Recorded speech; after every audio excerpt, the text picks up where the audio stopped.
মৌসুমের শেষ সময়ে বগুড়ায় ধানের হাটে কমেছে সরবরাহ। এক মাসের ব্যবধানে ইরি, কাটারি ভোগ ও মিনিকেট চালের দাম বৃদ্ধি পেয়েছে। বিস্তারিত জানাতে ঘোড়াধাপ ধানের হাটে আছেন রিপোর্টার আব্দুল আওয়াল। সরাসরি যাচ্ছি তার কাছে। ইরি মৌসুমের শেষ সময়ে বগুড়ায় ধানের হাটে সরবরাহ কমায় কিছুটা দাম বৃদ্ধি পেয়েছে। গেল এক মাসে ধানের মন প্রতি যে সবগুলো ধান বর্তমানে বগুড়ায় বাজারে ধানের হাটে সরবরাহ হচ্ছে, যেমন মিনিকেট, ইরি 33, হাইব্রিড এবং কাটারি ভোগ, এই 4 শ্রেণীর যে ধানের জাত রয়েছে সেই ধানের জাতগুলোতে কিন্তু আসলে মন প্রতি 100 থেকে 150 টাকা করে ধানের দাম বৃদ্ধি পেয়েছে। এবং আমরা এখন আছি বগুড়ার ঘোড়াধাপ ধানের হাটে। আপনারা দেখতে পাচ্ছেন যে সকাল থেকে এই ঘোড়াধাপ যে ধানের হাটটি রয়েছে এটি জেলার অন্যতম বৃহত্তম একটি ধানের হাট, এবং সকাল থেকেই কিন্তু কৃষকরা তাদের যে কষ্টার্জিত ফলানো ও ফসল সেই ধানগুলো কিন্তু এই যে ধানের হাটে নিয়ে আসতে শুরু করেছেন। তারা অটোরিকশায় করে, কেউ আসলে লসি মনে করে বা যে যার মতো যানবাহনে পাচ্ছেন সেটিগুলো করেই তাদের ঘর থেকে কিন্তু হাটে তাদের ধান সরবরাহ করে নিয়ে আসছেন। এবং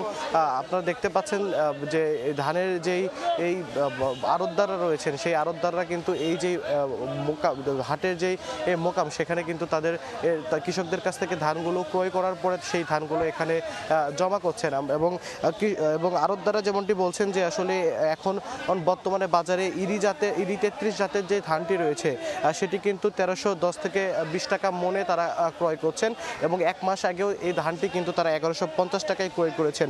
এবং মিনিকেট জাতের যে ধানটি রয়েছে উন্নত মানের সেটি কিন্তু এখন বাজারে 1460 থেকে 80 টাকায় ক্রয় করা হচ্ছে। এই ধানটিও এক মাস আগে 1310 টাকায় তারা ক্রয় করেছেন। এবং হাইব্রিড জাতের যে ধানটি রয়েছে সেটি কিন্তু তারা এখন আড়তদাররা বা মিলার যারা রয়েছেন তারা 1200 টাকা মন প্রতি আসলে ক্রয় করছেন, এবং এক মাস আগেও এই ধানটি তারা 1100 টাকা মনে ক্রয় করেছেন।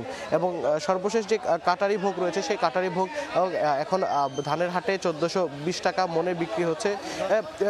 সেটি কিন্তু এক মাস আগেও 1220 টাকায় মনে তারা কিন্তু আসলে ক্রয় করেছিলেন। তো আড়তদাররা বা কৃষক যারা রয়েছেন তারা যেমনটি বলছেন এটি ইরি মৌসুমের শেষ সময়।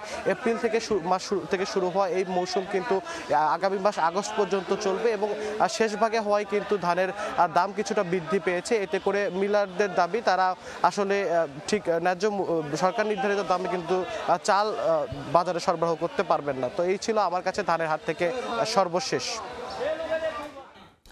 এতক্ষণ সরাসরি যুক্ত ছিলাম বগুড়ায়।